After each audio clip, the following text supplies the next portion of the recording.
All right, what's up? Um, this is the Work in Progress After Dark podcast. We're just kind of hanging out tonight. Nothing, just just doing whatever. I am Brent. What's going on, Casey? Not much, not much. Just enjoying the day, as it were. Yeah. Uh, Jeremiah says that he's heading our way as soon as he can. Oh, fun. Um, sounds good. Sounds good. Um, yeah, I basically did the same. Um, we were originally supposed to record a bunch of like anime stuff today, as per usual, but here's what happened. And like, I blame, I sort of blame myself for doing this, but um, I get a text from my aunt today, and she's like, she needed me to bring some stuff over for my grandma. So I was getting that stuff ready, and she's like, she's like, Grandma wants to see one of you, wants you to bring a puppy, and I'm like, she wants me to bring a puppy, and so like I wrangle one of the puppies up, and here's the thing, I'm like incredibly like I'm so incredibly introverted that just going out and doing something is just it's so mind-numbingly exhausting. It's just like ugh. And so I go over. I drive into town. I drive into town with one of the dogs, and I'm there for 30 minutes. And it was the entire time I was there. It was just a complete chore because my aunt has a dog that's twice the size of my puppies right now, and they were basically just barking at each other the whole time. And it's just like, and I was there for a half an hour, and I come home, and I'm like, that is like that in of itself was so much work. I had to shove a puppy into a crate in my car, take it into town. The poor guy came back and was as tuckered as I was. So I was just like, I don't Well, at want least to you know he had a good time then. do. I don't know if he had a good time or not. I think he just like, I think he tolerated it as much as he possibly could. Mhm. Um, Just like, oh my god. I mean, that's also a stressful environment too. Yeah, Like, and I was stressed out the entire time. The dogs themselves are incredibly stressful. They're puppies, and I'm left here by myself to take care of them because my mom is in California right now. So mhm. um so every day it's taking care of a bunch of animals, and it's just like, oh. So I didn't really want to spend the week making sure videos got uploaded and making sure and to be honest, like although I haven't watched Bo Furry yet, and although the episodes of at least Trigun and My Hero Academia were solid episodes, I felt like this was an okay week to skip. Yeah. My only argument is, at least in Trigun, this is the first time that you see Wolfwood, and he is a Right, big thing. right. And I messed that up, but I think we can recover though. I think we'll be Mhm. okay. Um Oh, so yeah, now, I do have a question for you. Have you played Dead Space? long time ago when the game was first relevant. See, I didn't even know that they made a remake of it. And that just came out. Yeah, I everyone's like super hyped about the remake. To me, from my perspective, and I would get a lot of hate for this. It just looks like it looks like an unnecessary remake. Mhm. It's just like it doesn't look like, besides like some graphical upgrades. I guess the main protagonist talks now. Mhm. Uh, it like a seamless environment that you can move through without like loading screens. Apparently, it's got that, um, and like new death animations and maybe a different ending too. But the thing is, like the overall gameplay experience looks like it's the same as it was 15 years ago, Mhm. and it just I don't know, and like I just it's just kind of whatever to me. I'm not playing. I'm playing Forspoken right now. There you go. There you go. Yeah. No, Did you get the remake? Did you get the Dead Space remake? I haven't, but I've been watching people play it Yeah. because I've never really been a dead. I've never really been a Dead Space fan, Hmm. so I haven't really played the games. But what's interesting is a lot of people are hyped about it because as they've been playing it, you can tell the difference Hmm. because they do actually add some story beats Okay. into the game. What you're saying is correct, where it's like more of a seamless thing. In the Hmm. original, it was chapters, and once you beat a chapter, you can't go back to that level. Oh. Whereas now it's entirely open, and you can go back and forth, kind Oh. of thing. Well, that is cool. Um, but nevertheless, it still looks relatively the same to me. And Yeah. so therefore, if I'm gonna get it, it's gonna be like when it's cheaper. I think I'm Mhm. gonna wait for that one. I don't know if I want to pay full price for it. It's no Final Um, Fantasy VII remake. it's no Final Fantasy VII remake. Dude, were you part of that discussion? Okay, so I actually so I think I might have messaged Jeremiah about this, but basically apparently there has been reviewers who state that the Dead Space remake is at the same caliber of remake as Resident Evil 2 and Final Fantasy 7 remake. And I was like, "Excuse me? Excuse me? There's a fundamental difference between those remakes and the Dead Space remakes." Okay? Okay, what You're is t- you're that take you're fundamental taking difference? so essentially what has happened is with Resident Evil 2 remake and Final Fantasy 7 remake, you're getting a brand new experience. A brand new experience. Is Completely like, yes, it's still the same story. Yes, some of the same story beats occur, but like it is a whole brand new gameplay experience. Brand spanking new gameplay experience. Whereas, I huh? I understand with the Final Fantasy, but you have to remember I'm not a Resident Evil player. Oh, okay. What's the difference in the gameplay of the remake versus the original Resident Evil 2? Essentially, like it's no longer it's not like fixed camera. It's now like the over the shoulder perspective. Mhm. Um, and so it's brand they're both like essentially brand spanking new games. They're brand new games. Um, whereas to me, the Dead Space remake doesn't look like a brand new game. It looks like same gameplay, same perspective. I'm sure that there's a lot of the same sort of like gameplay elements and story beats and all that stuff. But like, yeah, the experience doesn't look like it's going to be a new one for me. It Mhm. looks like it would be the same experience that I had 15 years ago when the game first came out. Mhm. Okay. Yeah. So, but take a look at footage of take a look at the Dead Space excuse me, take a look at the footage for like the Dead Space remake versus the original Dead Space. It looks identical. But then you take a look at, Final Fantasy 7 remake and Final Fantasy 7 brand whole Oh new yeah. game, and then you take a look at Resident Evil 2 and then Resident Evil 2 remake, whole new game. Um you can't it's yeah, it's um you can't you can't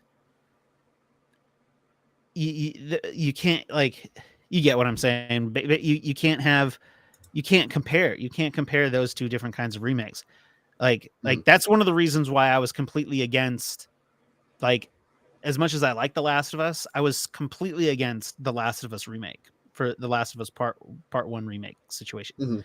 Is like there's nothing new here. There's nothing new here.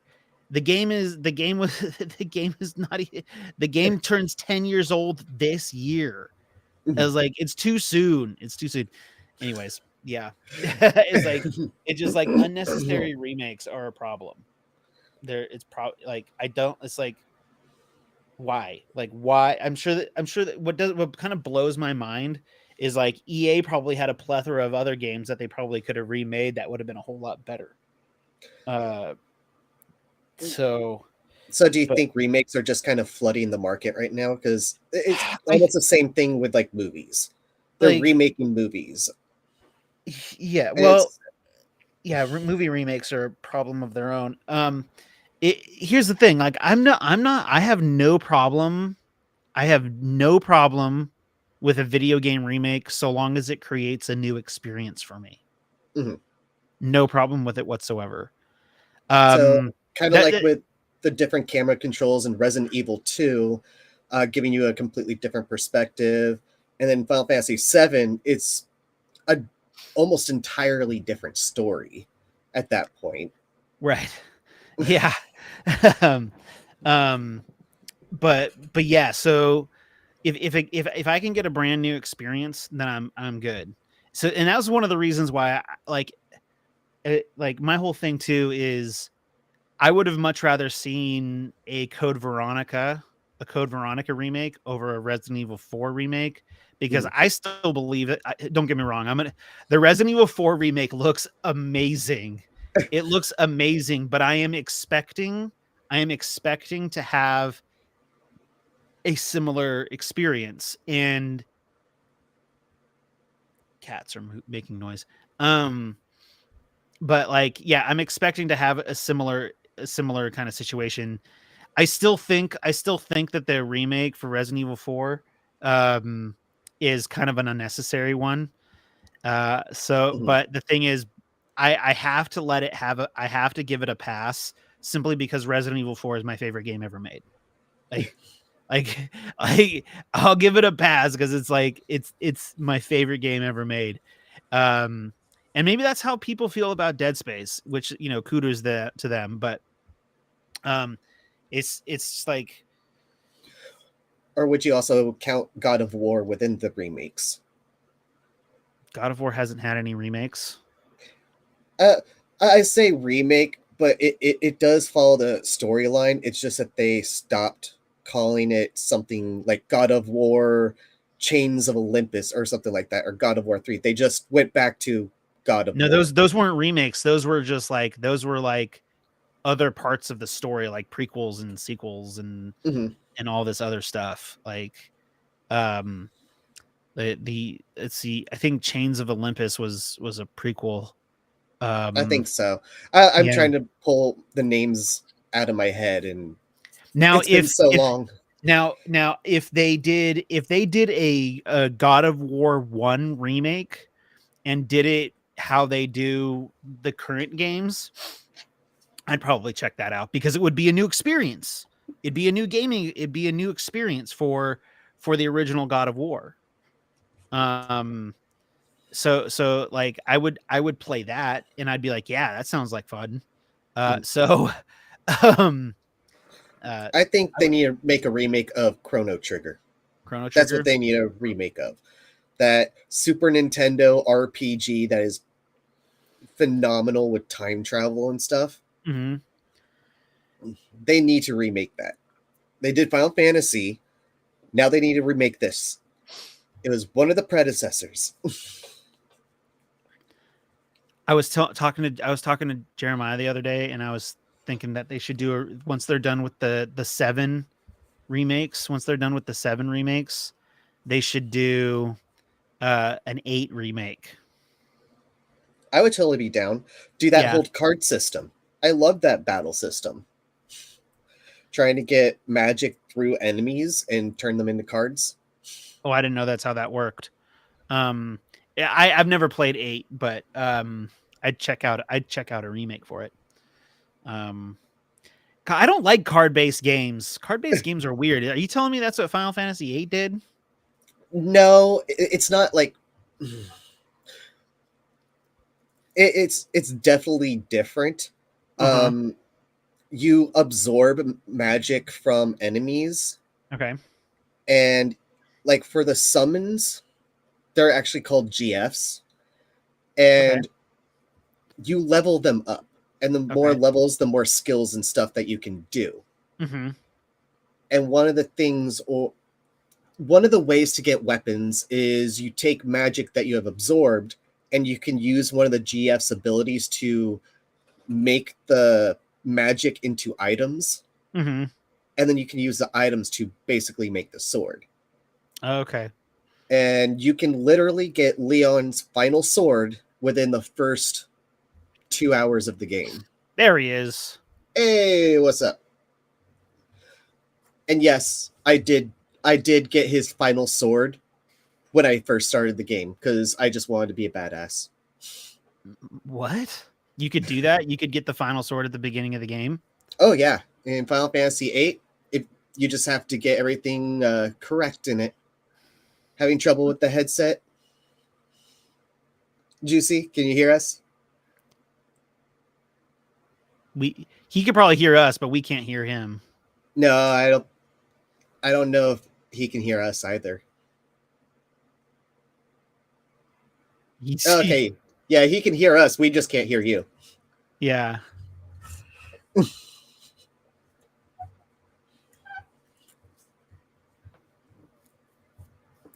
Yeah, and everything seems to be functioning correctly on our end.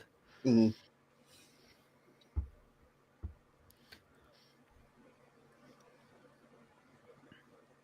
Nope. It's weird because it's picking up his voice. I can see the square. Yeah, can he see the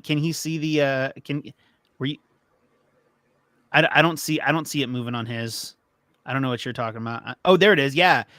So that's weird. It's getting some kind of some kind of feedback. It's getting some kind of feedback because his square is highlighting from talking. So I don't think that's on me. Though. Let me I mean, because I can hear Casey just fine. Are you on mute? What if he was muted? What if he did have it? That would have been hilarious. He looks like he's using. It's like, are you using a new headset? Are you using a new? Oh no. Nope, he's not.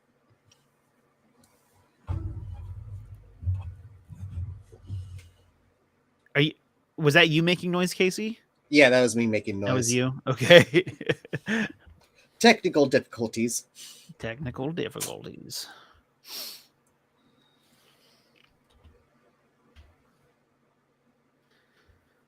what's going on Twitter.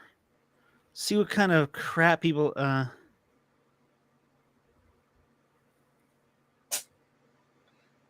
No, still can't hear you, man.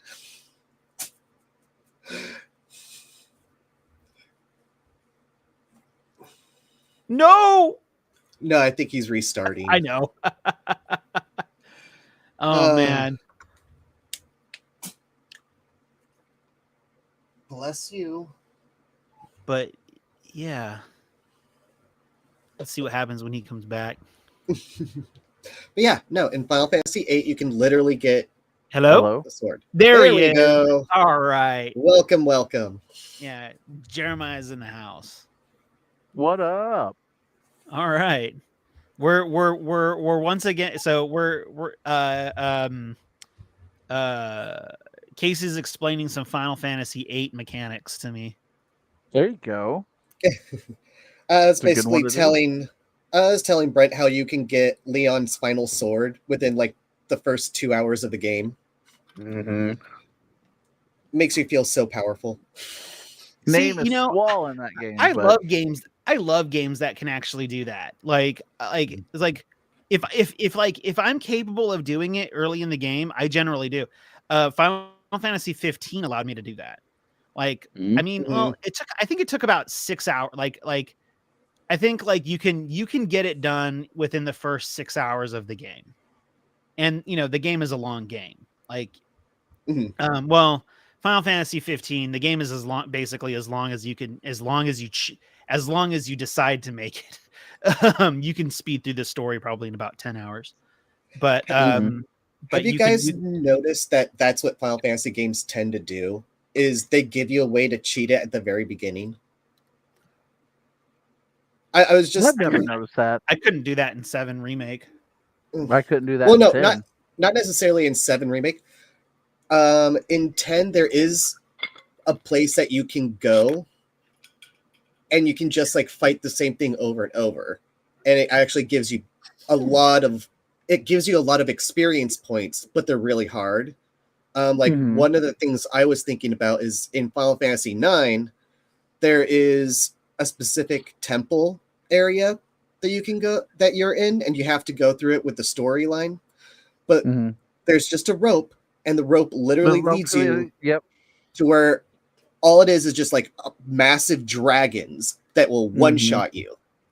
But you can defeat it, and it will give you massive amounts of experience points.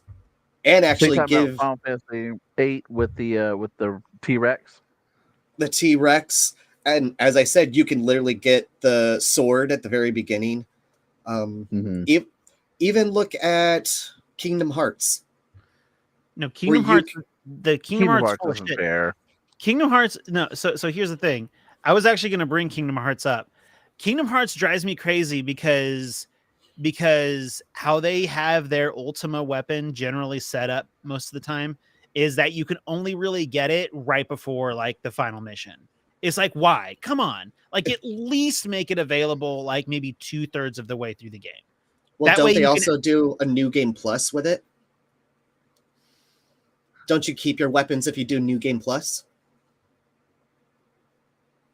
I don't know. That might be the case with 3, but none of the other ones. But then again, in Kingdom Hearts 1 and 2, the Ultima weapon is damn near impossible to get. Like it's like you have to like I think especially with Kingdom Hearts 2, the Ultima weapon. Hey, let's see here. Dude, let's chat is in the chat, and he said no. What are you saying no to? Everything. but it seemed like at least in number 2, the Ultima weapon is damn near impossible to get. I don't think it's necessarily the ultimate weapons though. I will you don't say keep that your keys. Yeah, there is no. Yeah, there is. I didn't think so.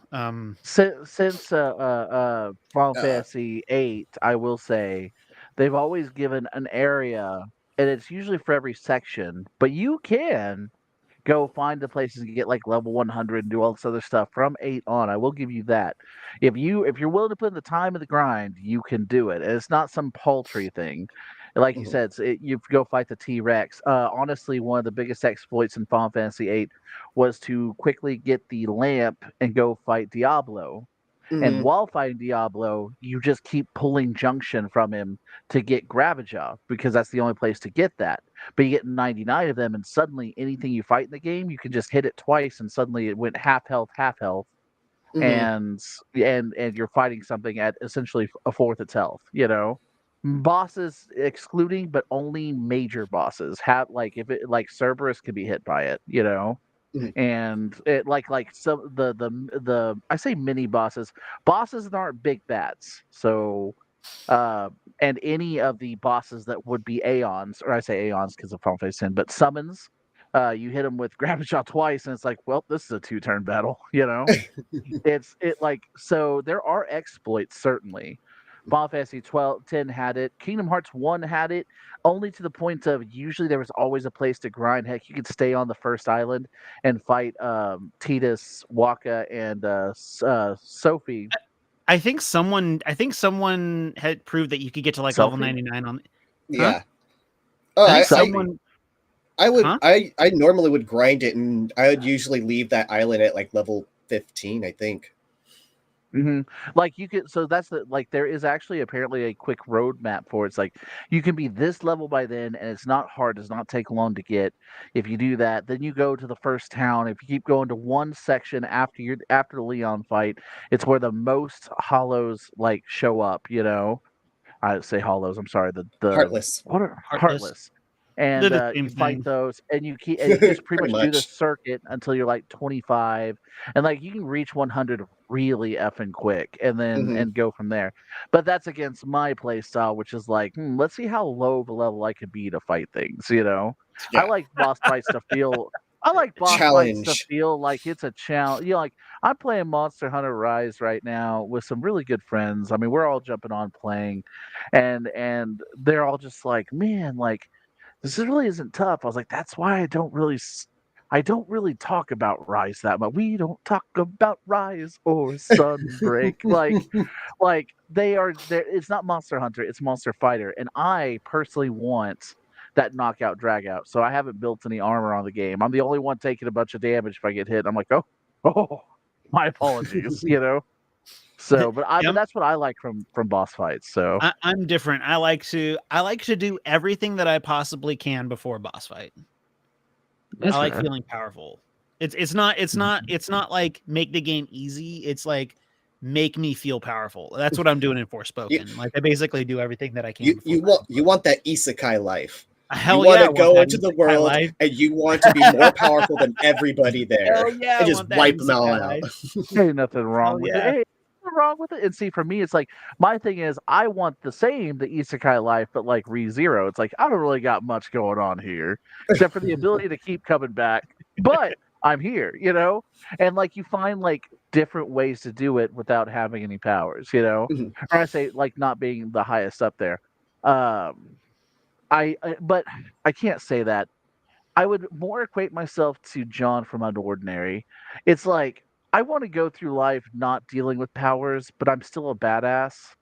Because, like, for instance, we were fighting something and everybody was dying. It's the flagship monster. This actually happened just a second ago. And they're like, oh, God, we're going to cart. We're like, we need to just cap this thing. Like, we can kill it if you need it. It's like, we need to kill it. But because some things you can get by carving, some things you get by capture in this one, and in some older iterations. And I was like, "Do you want it dead?" And they said yes. And so I put on a greatsword, just a basic greatsword, and I went out there and like we had been fighting it for like 10 minutes. Thing wasn't limping. I went out there for 2 minutes and killed it. And I'm like, it is what it is. Like I know that weapon so to a T that I took the basic yellow sharpness weapon and beat its face in. I was like, this thing is not walking away from this area, you know? And so I guess I do have a duality to it. It's like if I need to, I'll pull it out, you know? But I do like to have fun. And for me, fun is getting that good and then just going through like, can I fight something with an army of alpacas? So you're Maybe. basically Kenpachi. Maybe. You're just way Like, too good and it's no longer fun. You want to keep the battle. I have actually been compared to him, and I always wanted to be Byakuya back in the day because I loved Byakuya. But as I got older and I accept that, it's like, yeah, no, I'm Kenpachi. I put a limit on myself. I don't want to sit here and for most games. Now, some games, of course, not shooters. I'm not going to do the best anymore. Halo 2, I'll take anybody. Well, I'll take anybody on the court. And Gears, I'll take you. But like Apex, we're going to have a tournament coming up on Friday. Ice. We're doing a tournament with a bunch of other like a streamer friend of ours, and a bunch of people are collabing, and so we're actually getting into that tournament on Friday, and Nice. and I am definitely looking forward to letting my team down. I am down, you know, like so. Actually, you're officially taking the role of feeder.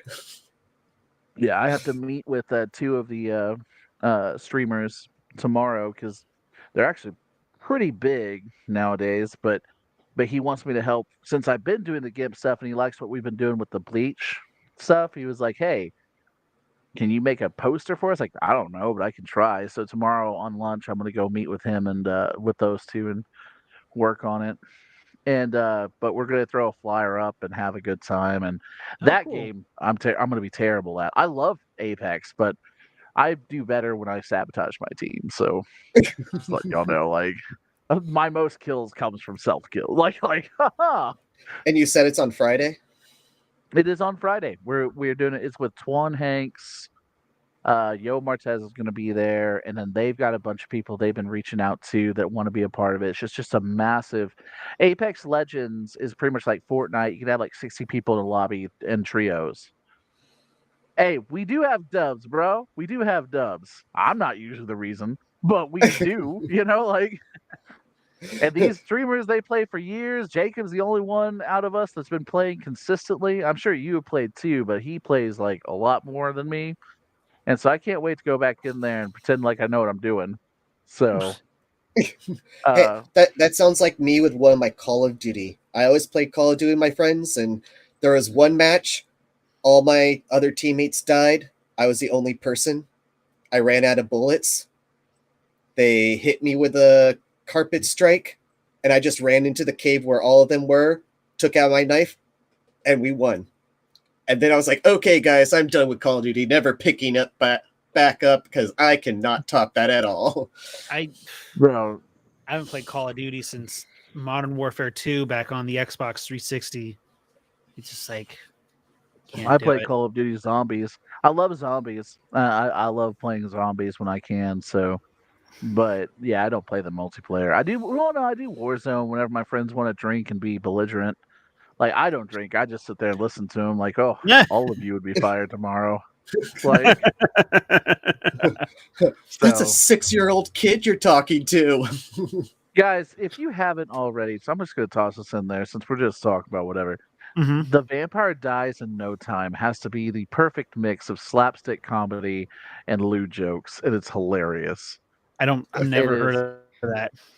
I think It it's on is. Crunchyroll. It is on Crunchyroll. Tabby and I saw it and looked at it, and it's pretty much about this top grade like vampire hunter meets a vampire who can never die but also can't take a hit. Like anytime you go to kill him, he just turns to sand and dies, but then he regenerates like instantly. It's like that's kind of pathetic. But and it's just a bunch of jokes. It was over the top. Definitely has some more lewd and sexual things on certain episodes, but they more sexualize the guys and the girls. But that none though. But Um, it is I, s- definitely a funny. It's just stupid, but it's I, hilarious. I started about a couple weeks ago. I decided to watch like a couple of episodes of High School DxD, and I'm never gonna go back to Oh, that. oh. And then a few months ago, I started watching. What was it? Try Is it? Ayakashi Triangle. What was it?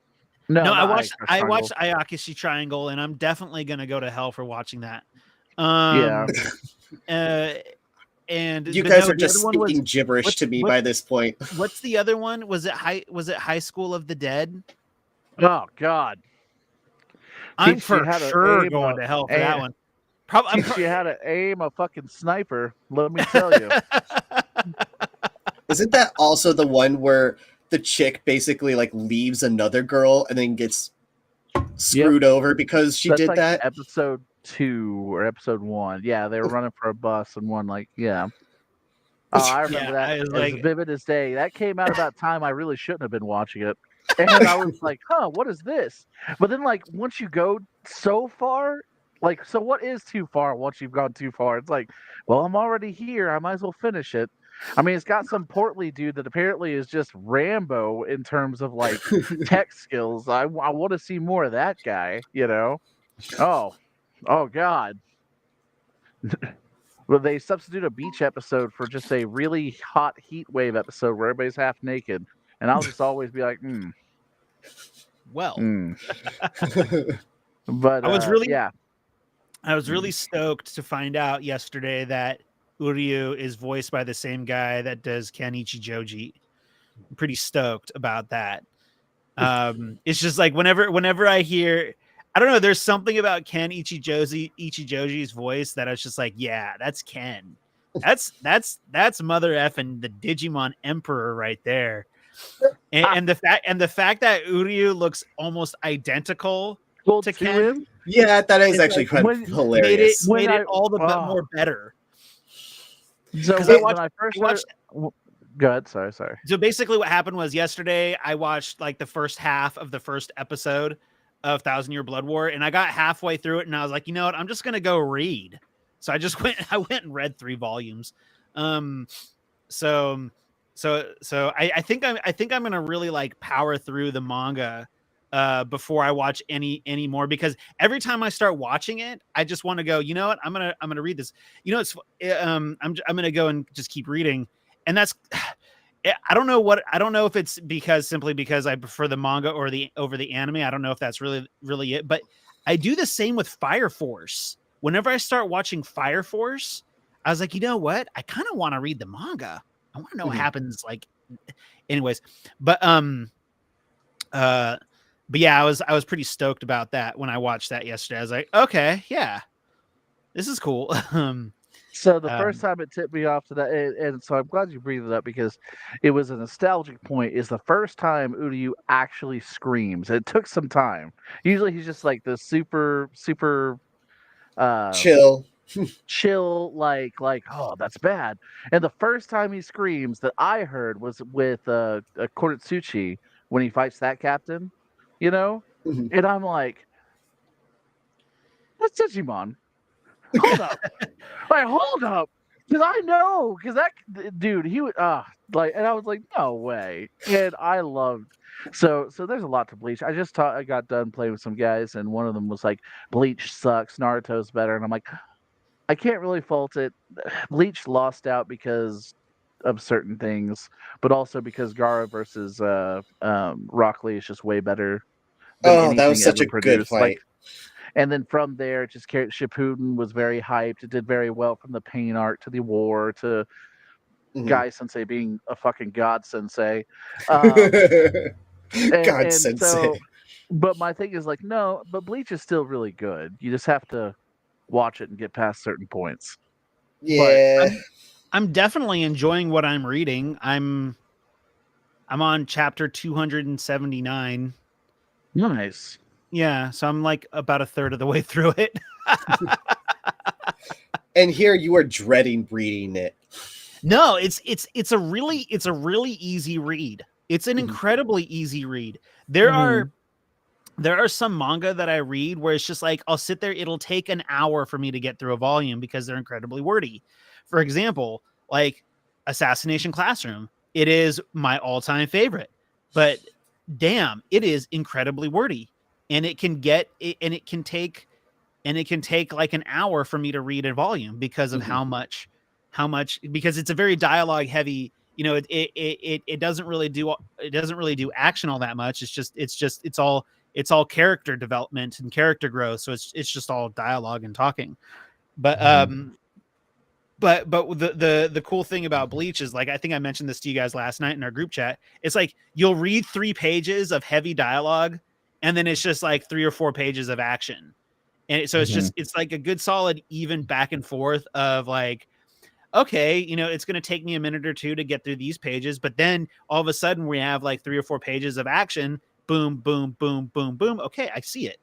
Um, so I can generally you know, get through a volume in maybe, you know, 20 or 30 minutes. Um, You're already to the part though that frustrated me. And I'm gonna have to leave on that. um, Sadly, I do have to dip out, but you're already to the part that I care about, and that's like, and for some reason, no offense to Kubo, but he really liked Ichigo to just repeat what everyone else says. It's what like I'll have a you. Isaac's talking in the chat. He says that we got talk in a sec. He's in our chat. He's in the YouTube Oh, chat. he's calling. Give me a second, Okay. Uh-oh. sir.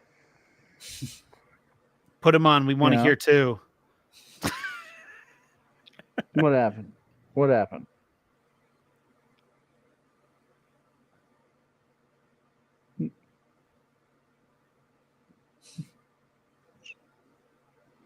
Uh-oh. Looks like it's a good story. I know. What the hell? Damn. What? Say it one more time. The mascot is in the back room. No, no. Yeah. And he's looking in a tiny mirror from the evil within, and it's playing the save music, and it sucks him in. Yeah. And so, what did you say? That was better than God of War. 10 out of 10. The whole somebody catalog it. That's ruined. It's over. Trash. He's playing Hi-Fi Rush. I know he told me that in the chat. So Ah! there's a part in Hi-Fi Rush where you get sucked into a mirror. No, it's a great game. Doggo. What did he Beast. just say? So, he was like, "So Hi-Fi Rush is just better than God of War 10 out of 10, and it beats the whole Sony catalog." But I think he's just waiting on. 'Cause I told him about the I Twitter know, stuff. it's like, and man, you Xbox players are just starved that the moment you get something good, it's just better than everything else. God, I'm well, the joke sorry. here is I told him what Twitter's been saying today. He's like, "No way." I was like, "Bro, it's either a bunch of trolls or people who literally hate PlayStation. They're not and he even said they're not comparable games. You know, No, I don't think you so. cannot compare the No. two. But No. Hi-Fi Rush is certainly doing a lot better than expected to the point where yes, I think it is good. And what I still say is it going to be a contender? I can see it seated. I still could.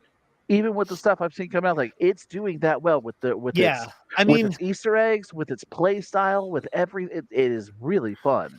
But to compare it to God of War, it's like that's not fair. If Hi-Fi Rush would have came out last year, even for as hype of this opening right now as it is, mhm. I still wouldn't have seen it on the top on that 5. I don't think. Well, Now it it might would have have taken the place of a Plague's it- Tale. it might have taken like it might have removed Stray from the mix. I think Stray would have stayed, and I think a Plague's Tale would have been taken off because that one had no business being there to begin with. That was Plague's literally Tale's just too high sausage bonus. profile. Plague's Tale's too high profile. It like to see there in my opinion, it's all politics, and Mhm. like certain games are just it's just like when one game is there, it's just like, oh, that's a given. Like it's gonna be Mhm. like you both have kitties.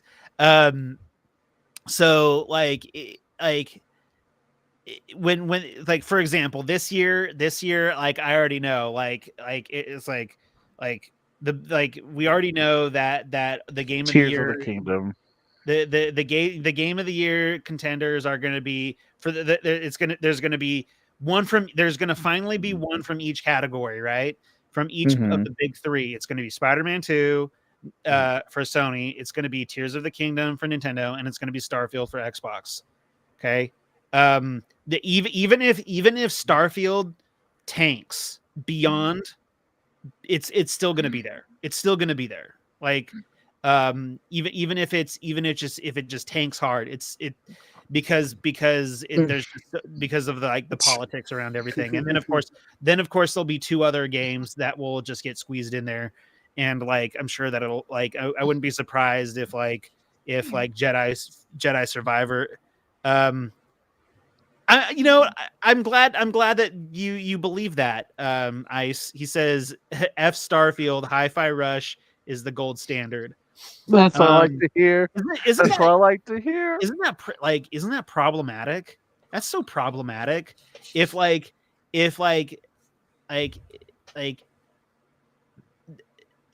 it probably honestly it's like I would not be surprised if at the end of the day Hi-Fi Rush is higher rated than Starfield. I would not be surprised. It's fair. It's fair though. But like Hi-Fi Rush was unexpected. This was an unexpected gem that came out of nowhere. Versus What did Starfield that's hyping itself but hasn't shown us anything. I don't know if it was one of you two, but like I heard, saw somewhere that basically by Tango shadow dropping that night, there's no way in hell it's going to review bad. No way in hell it's going to review bad. It's safe from bad reviews because of the shadow drop. Is this Hi-Fi Rush? Hi-Fi Rush, yeah. Okay, definitely was not me. This is the first time I've actually really heard about Hi-Fi Rush. But basically there were people online saying that no matter how bad it is, if it's bad at all, it's safe because it is available right away.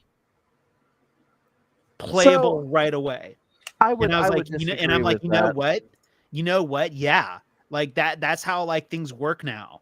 Like if something becomes is like boom, it's free to play on this right now after this. Is like it like no, it's like it's that boost of serotonin that everybody gets and they just don't care.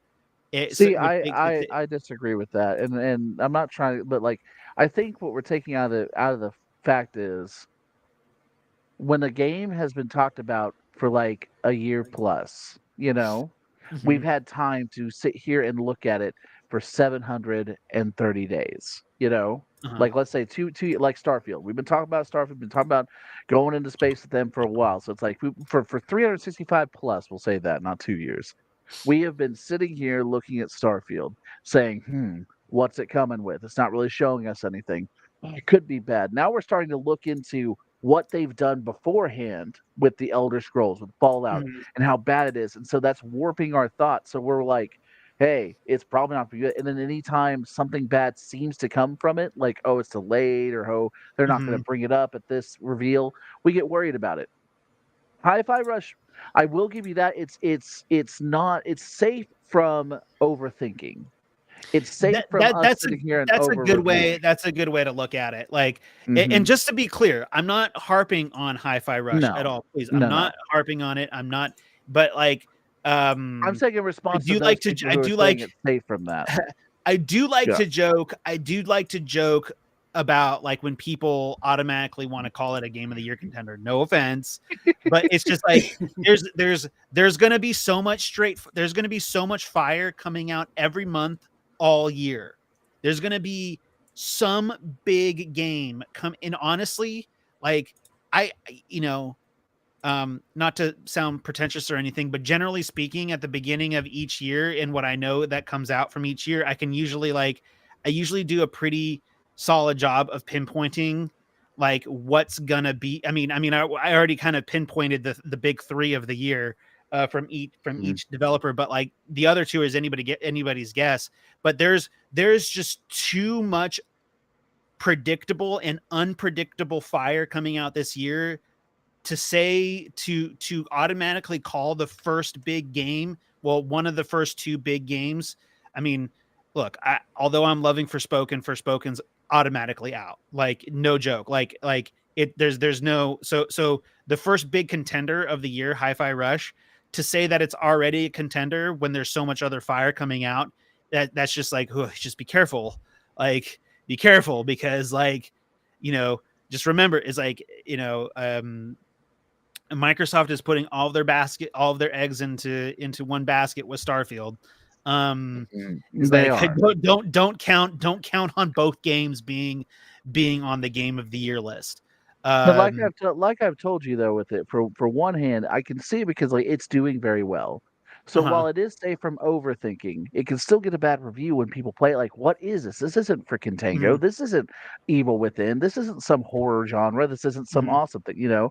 But the fact is, in the first 24 hours, it's almost like across the board, freaking amazing. I think everyone should mhm. at least give it a try and see what we're talking about with it. It is very fun. It's very good, you know? But even still, I still go back to my first statement about it's like, I mean, since it's the first one of two games released, it is now on the board for game of the year until someone knocks it off. You Right. know, now when Yeah. these things come out and they do really well, obviously they'll knock them off. But is it a Mhm. contender right now? Yes, it is, and I am technically correct, the best type of correct. Thank you, Futurama. And like, no, but all joking aside, I agree. Like, I could still see it being a contender, even with everything coming out for how good it did on its release, you know, and how good it's still doing. But to say it's going to win Game of the Year, I mean, there's too Right. much coming out, you know. Yeah. So it being up there, admittedly, would be the same as Forspoken. If it somehow makes it onto the top 5, you know, that literally is just there to make the other 4s look better, you know? Hi-Fi would definitely be there to show the respect of, "Hey, it did well," but it Mhm. has no chance of winning, so it's really just kind of hedging the Oh, we bets lost for the, Casey. "Oh, no, Casey. Um, Why isn't a racing game a real game?" What happened? I Casey! Ice is asking me why. Okay, so here's the thing. Okay, Forspoken does look you know, good, so Ice. I've been there's two. watching Brent play it. It's It's too really bad that good. it's too bad that Isaac isn't here. I miss you, Isaac. I miss talking with you. Um, but it's really cool. Like he Isaac is saying that Forspoken looks pretty. Just to be clear, it doesn't look pretty. Like But, No. The cutscenes look amazing. The cutscenes to me look really good. Like whenever they do the cutscenes, I do like them, but the actual Yeah. play is like Escanor versus Meliodas demon mode. but Very flat. Here's the thing about Forspoken, right? Forspoken is is such a fun game to play. It is an incredibly fun game to play, but it plays like a game that would have been released at the beginning of the PlayStation 4 era as opposed to 2 years into the PlayStation 5 era.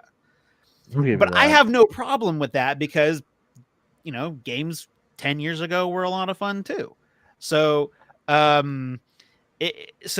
but like I'm having a blast with it. The powers are really fun. I got fire the other day.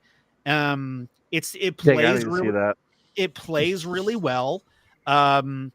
It's just like there are definitely some instances where how it looks is highly questionable. And although I'm having a blast playing it, I don't plan on going easy on it when I inevitably do my full review, because the game, it is not up to current gen standards, not at all. So like I can absolutely completely objectively see that the game is not up to current gen standards. I'm tired of calling it next gen because it's current gen. We're 2 years into it. It's current gen, yeah. It's current gen. If nothing else, like a lot of, actually, it's interesting you say that because I've been seeing where I haven't been seeing a lot of disparity between games. I have been seeing a lot of conversations between like the FTC, of course, recently making that whole high performance console, high Right. performance console category Argument, yeah. encompassing only two. Yeah. And then like, but what about Nintendo? And everybody's like, well, is it current gen? It's still next gen stuff. Nintendo hasn't a chance to put their stuff. I was like, Nintendo had their chance. We're in Nintendo, yeah, current gen. Current gen is OLED. Current gen is them taking a Gen 8 and going, let's make a bigger screen. Current gen is two high performance consoles and a Switch that is a fun console and definitely revolutionary, oh, but still. Oh, Lincoln. Ice is coming in. Link 'em. No, while he's coming in, I've got to dip out, guys. I know but I need to go. But I love y'all. okay. Catch you later. All right, Have take a it good easy, night.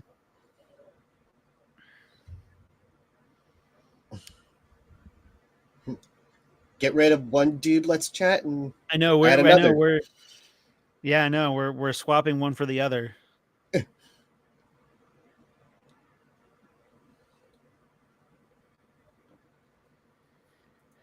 Gosh, you couldn't join us earlier. I know. I know. He said he'd join for a moment. That's cool. Yeah, we'll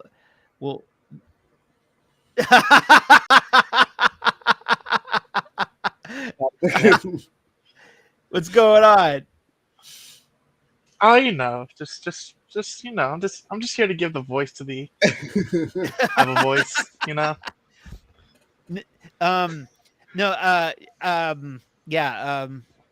Forspoken's all right. I'm enjoying it. I like games that make me feel powerful. Okay, so to answer your other question, the whole Yes, because racing- that one kind of rubbed me the wrong way. that's mostly a joke.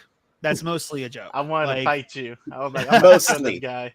it's mostly. mostly a joke. It's Not like, completely, but mostly. it's like 2/3 of a joke. If a racing game got nominated for game of the year, honestly, I wouldn't really care.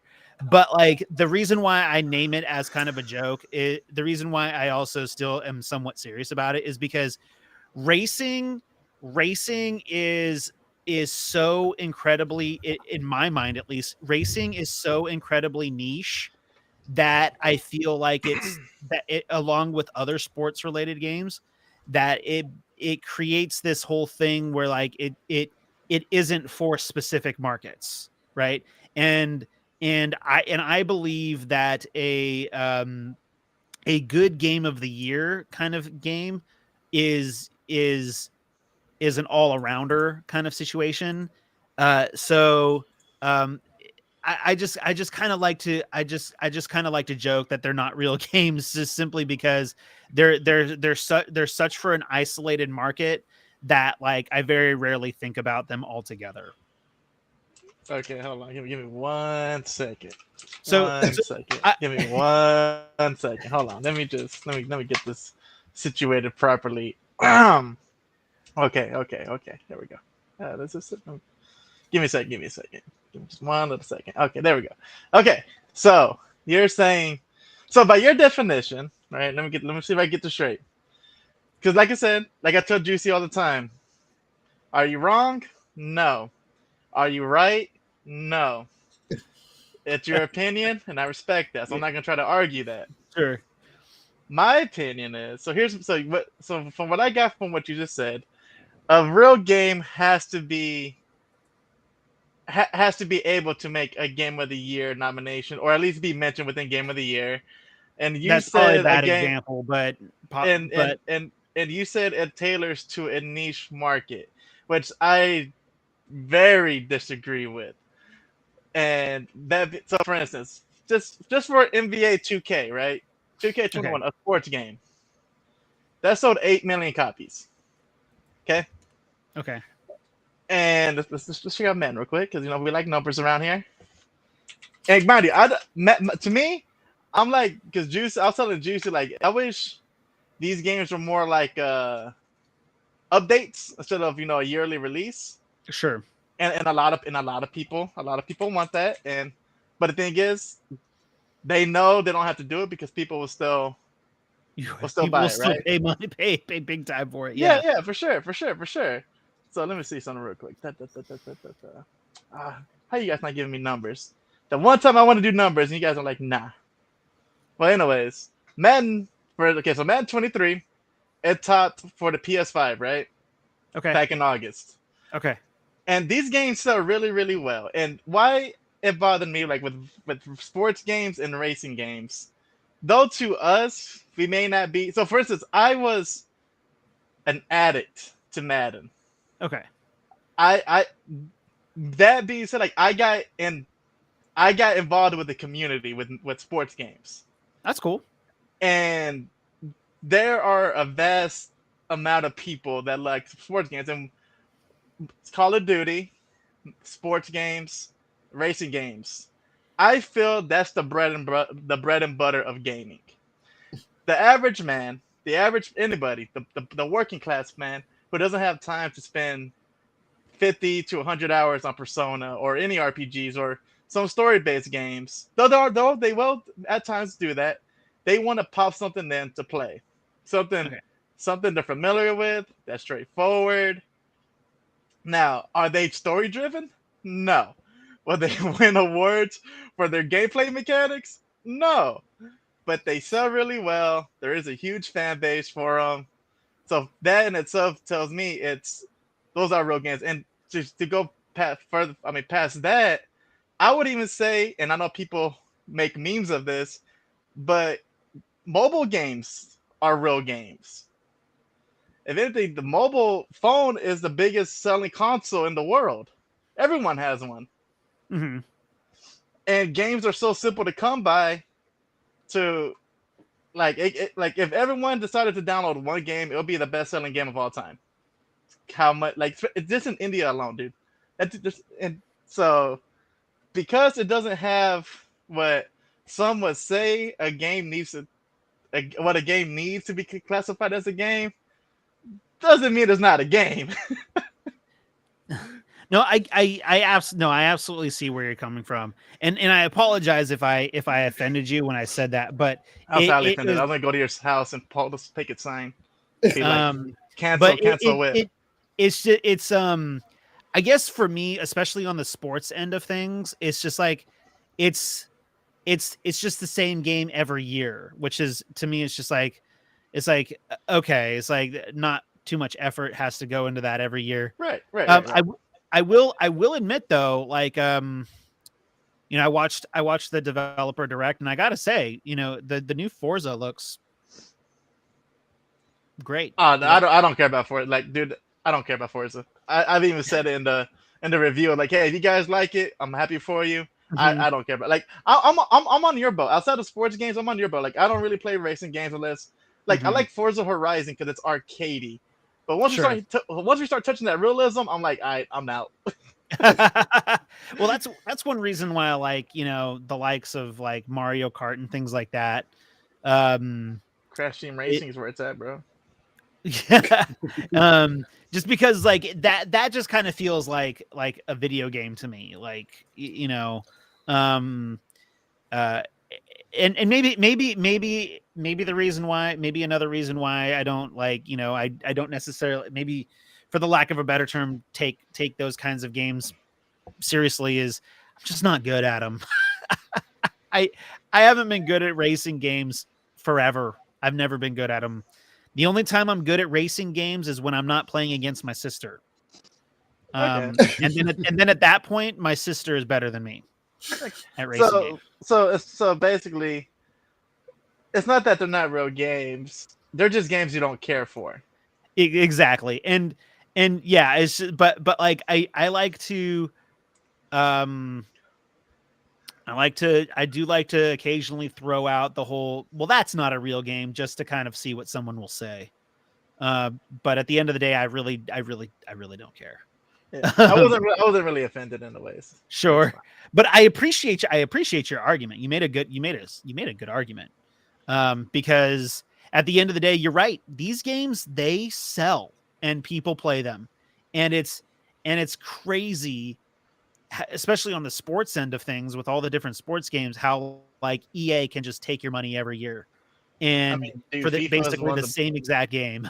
FIFA is one of the best sports games to ever be sold, and every year, FIFA is Right. a global phenomenon. Yeah, So if anything, I would say FIFA has a better reach than most story-based games. it probably does. I mean, yeah. So, Because there's one thing I can give sports games. Okay, we live in a good society, a privileged society here to be able to afford games that we like. That we mhm, forget the people on the outside don't have that mhm, luxury. So what I like about sports games, it gives them a game they could play every day and not get tired of it. Because once you beat a game that's story driven, you can replay it over and over and maybe challenge yourself to see how fast you can beat it. But mhm. you'll get tired. Whereas FIFA, you're playing against different people. You can make your own teams, and it's one game that'll last you the full year until the next one comes out. Mhm. That's what I appreciate That's about true. sports games. That's true. Like, yeah, they're like the replay value. I mean, the replay value of any multiplayer game is what what they're banking on. And it works all year, especially the Call of Duties. Um, and but and then what is it? Forza will have like all this stuff ready to go for everybody day one when it finally launches. Yeah, but Um, we don't have a release date. I think that's why they no, shadow dropped this game. That way people could avoid asking yeah, where's the release date. yeah, I think yeah, big. I actually agree. You know, I don't know how long you have, but I I um I really, you know, I really enjoyed, like, okay, overall I think the overall I thought the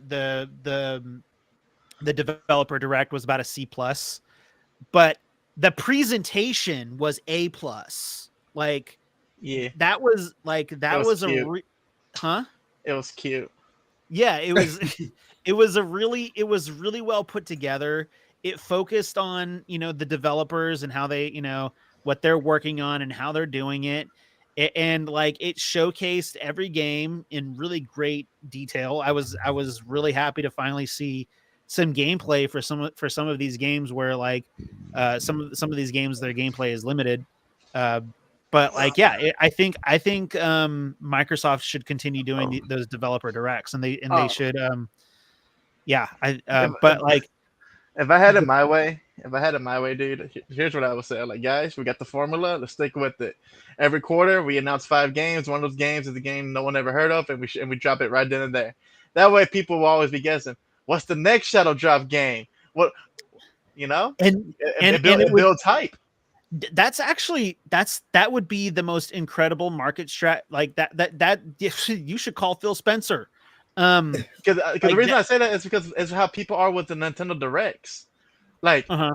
are they gonna shadow drop Silk Song or what? Like what? Because Nintendo, they shadow drop a lot of games. For the most, I mean, granted, they're mostly like third-party indie games that I myself Mhm. don't really care for, but someone out there does, you know. But I'm like, dude, do it with a high-quality game like Hi-Fi Rush. Like, Mhm. I don't know how many of those they have in the chamber, right? We may have just called lightning in a bottle, and this is probably the last banger they release. But yeah, it would be But nice. but but I feel like Xbox I feel like Microsoft and Xbox is in this really tough situation to where like they could use all of the good publicity that they can. And you're right. The fact that Hi-Fi Rush shadow dropped allowed everyone to forgive the fact that there was only was there on- was I guess there was two release dates, right? There was release date for Everything had a release date but Forza. everything had a release date for Forza All Forza had was it will release in 2023. 2023. Yeah. Um and I know that that's one of their big ones that everyone's kind of waiting on outside of Redfall and Starfield. So, But I told Juice this, and I know you probably disagree with it, but let me explain it before you crucify me, okay? okay. So Tango Games with Hi-Fi Rush, I feel like if they played their cards right. Now I'm not saying they are the same caliber, all right? So I'm just throwing that out there to ease this Okay. blow. They're not the same Okay. caliber. I'm just saying they have potential. I feel this company has potential to where if they're able to maybe increase their workforce a little bit, and the fact that they have daddy's money on deck, so finances ain't no issue. Right. I feel like if they play their cards right, this could be Microsoft's version of Insomniac.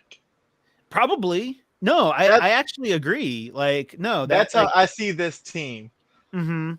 Well, I think one thing that I mentioned to Jeremiah is that I think it's really important to let studios work on passion projects. And that was obviously a Oh yeah, passion project.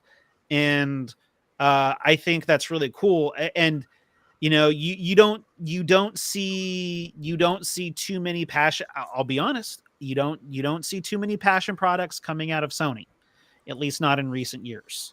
So you see a it's lot of it's games made all with love, though. A lot of huh? love and grind. You see a lot of games made with a lot of love and crunch. I mean, I think God of Yeah, War I mean, Ragnarok looks Mhm. amazing. I think that was made with some love. oh yeah, you could definitely tell that I loved that game. That game was so much fun, especially when you got the spear. Um, yeah. Um, but no, you could definitely tell with Hi-Fi Rush that like that was something that they wanted to do as opposed like what they felt like they had to do. Does that make Right, sense? right. Well, Hi-Fi Rush is an example of what Phil Spencer tried to do, or what he mentioned in the very beginning. When he bought these studios, he put emphasis on saying like, when we acquire these studios, we're not gonna implement our way. Like, we're not gonna force our will upon them. We want Mhm. them to work as freely as possible. Which I don't know if you remember this. I think it was. I think you're in there. Or oh yeah, it was where we're talking about like Xbox versus PlayStation or like something like that. But it was where I was saying that that mindset is a reason Halo Infinite exists. That mindset is a reason why Hellblade 2, like we haven't heard anything from Hellblade 2 in so long. So I'm like, maybe he made too much of a chill Mhm. workspace, which I'm down for chill. I'm at my own job. If I can have that, I'm happy, right? Mhm. But I feel like when it comes to games, it's okay to be chill, but you also gotta kind of like push, like put a little pressure that way, make sure people are doing their job still.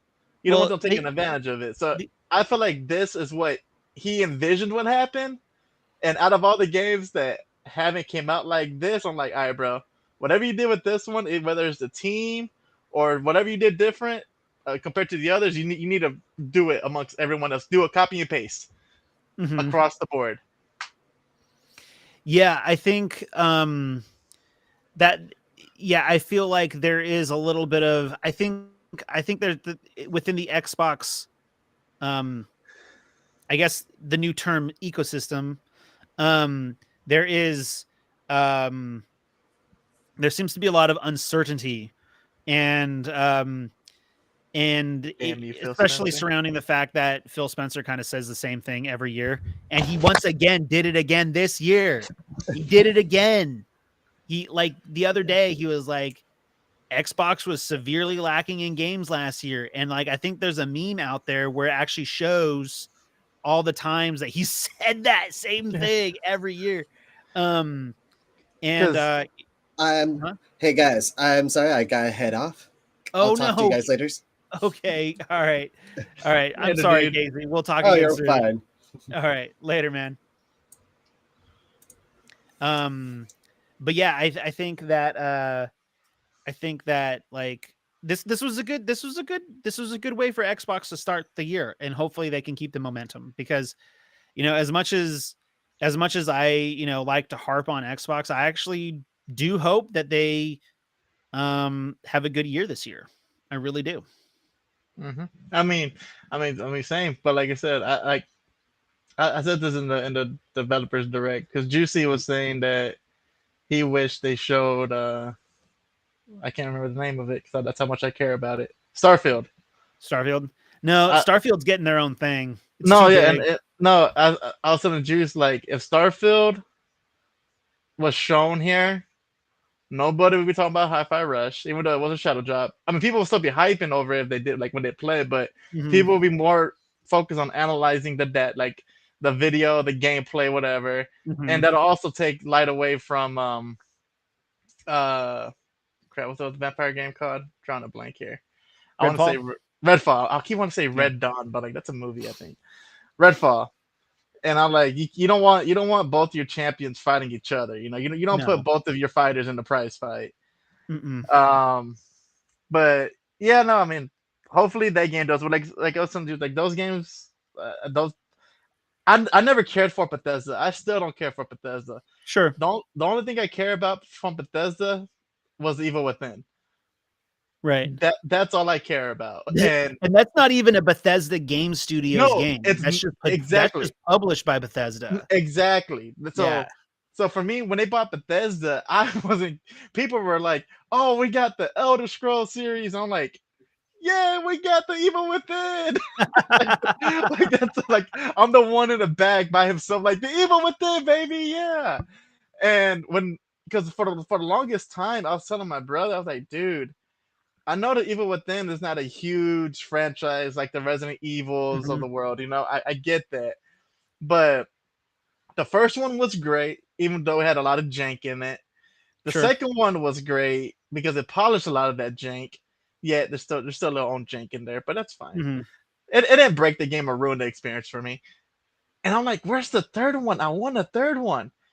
And instead of getting Evil Within 3, I get Hi-Fi Rush, which I'm not mad at because but the thing is, like, I feel like this game is blue balling me, dude, because I don't know if you had have you had the chance to play this game at all, or No, do you plan on it? my Game Pass is still down. I still haven't re-upped it yet. And it's all good. Yeah. But there's Easter eggs for the Evil Within literally in every level. Nice. And I'm just like, are you guys just teasing me because the third one's around the corner? Like, or are y'all just blue balling me and set me up for disappointment? Because I really want that third one. I'm sure that I'm sure that they're working on it. They did Ghostwire, and then they did this, and I now never I'm played sure. Ghostwire. Well, good. I think it'll be coming to Game Pass here within the next couple of months. Yeah. The timed exclusivity for Sony is expiring here in a few months. So I'm sure that I heard that game wasn't too hot though. I heard that game wasn't too hot. That was a game that I was really looking forward to in 2022. Like I was really excited for it once I saw some gameplay for it.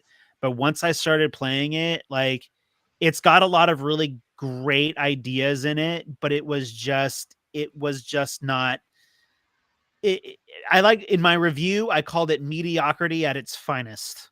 Like it was fun, but it was just monotonous and mediocre, and there just wasn't I was very disappointed. I was incredibly disappointed with it, and I really wanted to like it a lot. And there was definitely a lot that I did enjoy, but overall, it was just kind of like it was a disappointing experience. I will say though, just to switch up for Xbox for a little bit, Mhm. I've invested a lot into Sony this past year. Yeah.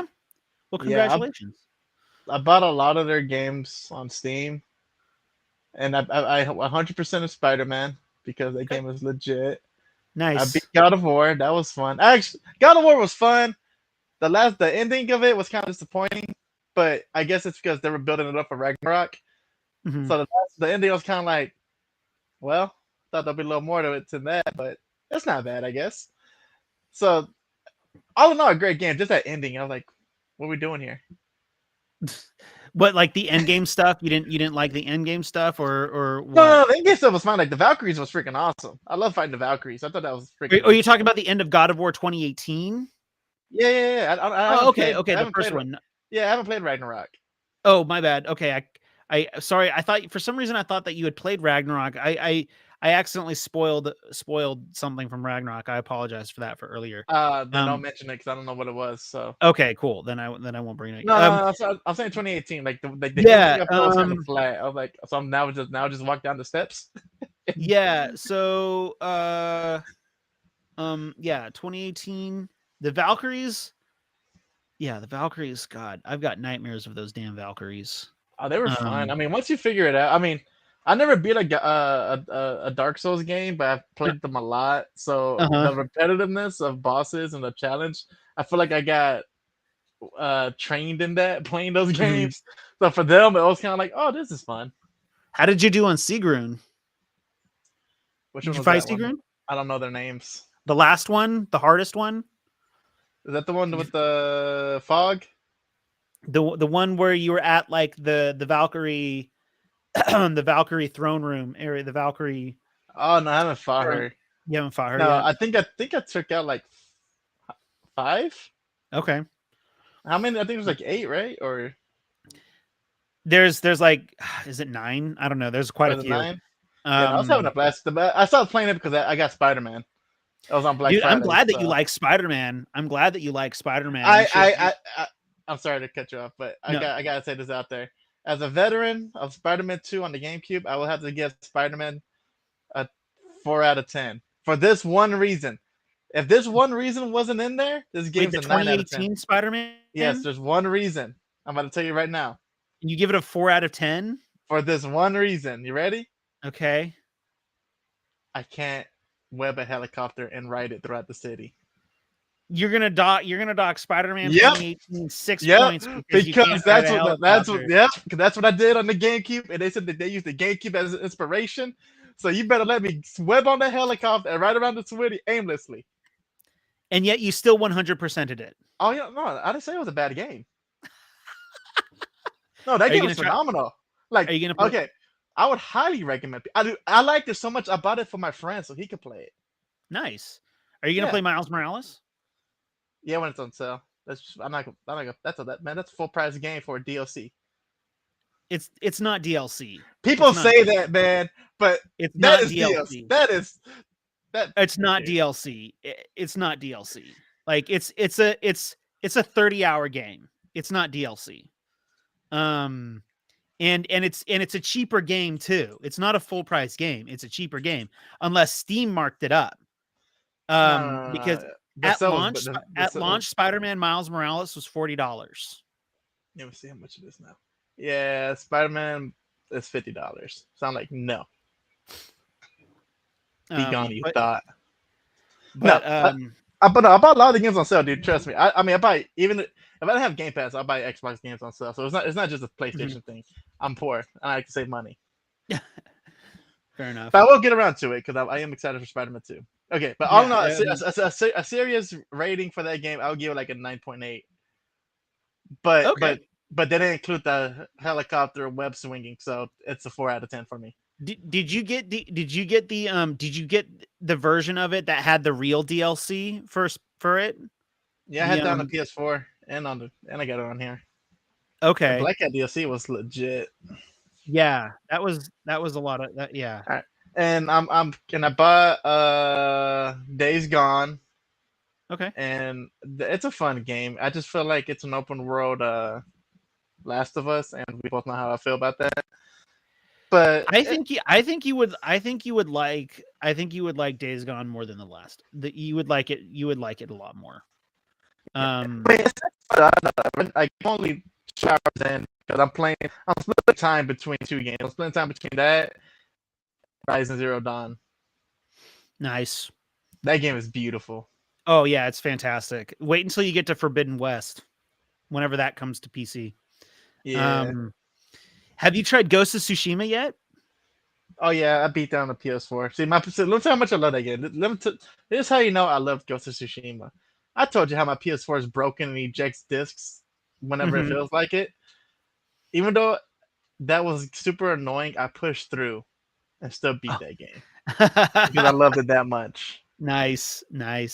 Yeah, I could not put that game down. I could not put Ghost of Tsushima down. Yeah. But I'm happy to hear Spider-Man 2018 is one of the few games that I've 100%ed in its entirety about 3 times. Oh, I didn't clarify. Sorry. 100% to me doesn't mean I platinumed it. It just means I did everything within the game. I don't have time to platinum it. But if I did have time, I would. But I don't have that time. But if I did, though, I would. So you at least beat it. So is 100% just completing the campaign? No, it's getting all the collectibles. Getting all the collectibles? Doing all the side missions. Get like Taskmasters. I made sure I got highest grades on all of them. Like, dude, I went in on that game. Dude, then you probably would have gotten the platinum if you did everything on the map to where it says at the top of the screen 100%. Then you did everything for the platinum. Oh, because so I guess I got platinum then. I guess Steam doesn't say you got a platinum trophy. I just kept hearing the notification things talking about beep beep. Was it through Steam or was it actually on the PlayStation? Not through Steam. It was through Steam. I bet you if you went in there, you probably have all the trophies for the main game. Because that's what's required is basically you have to do absolutely everything in the game. You have to clear the map 100%. I mean, did it make it that easy? No way. Yeah, it's a really easy platinum trophy to get. It's an incredibly easy platinum. I think that was my second platinum trophy ever gotten. Was Spider-Man. Yeah, you're right. All the remaining DLCs from DLC. Okay, yeah. So you got it. Yeah, technically you got the platinum trophy. Sorry, no. There's one missing.